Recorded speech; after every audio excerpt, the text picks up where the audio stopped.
हंसा तुमन बस इतने में अभी ई तो टेलर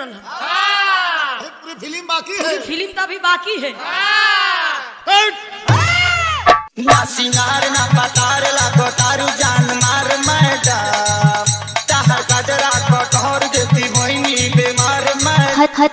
हरे करियवा ना पतार ला कोतारू जान मार मैडम ताहर गजरा कटहर देती मोइनी बीमार मैडम तो बोला कैसे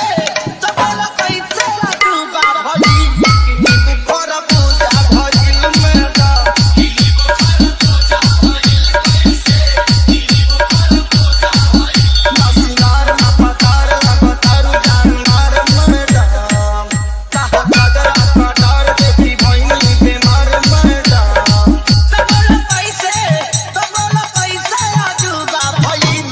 हरे करियवा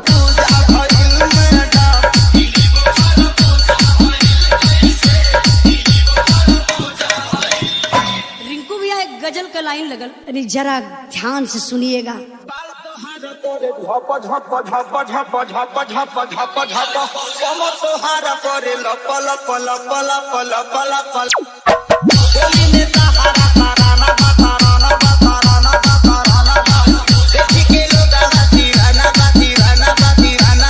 हरे करियवा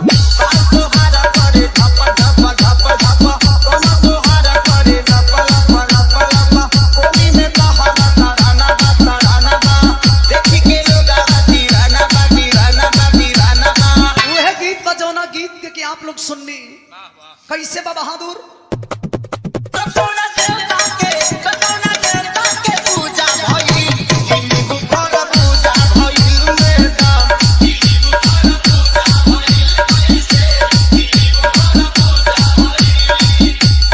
यही के बदल के गा दिल भैया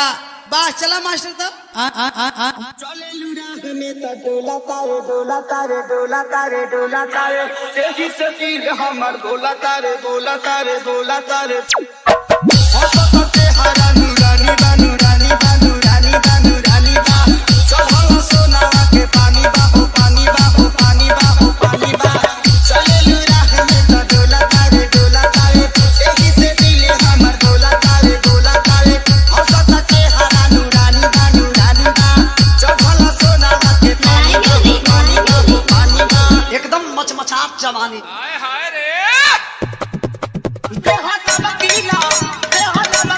भूजा भई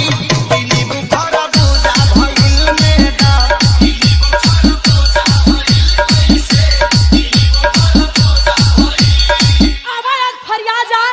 मानी न कृषि न बेदारती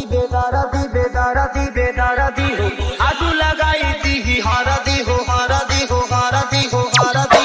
पागल बनबलू जवानी में ले गई तो होके पालानी में मानी न कृषि न बेदारती हो आजू लगाई दी हरदी हो पागल बनबलू जवानी में ले गई तो होके पालानी में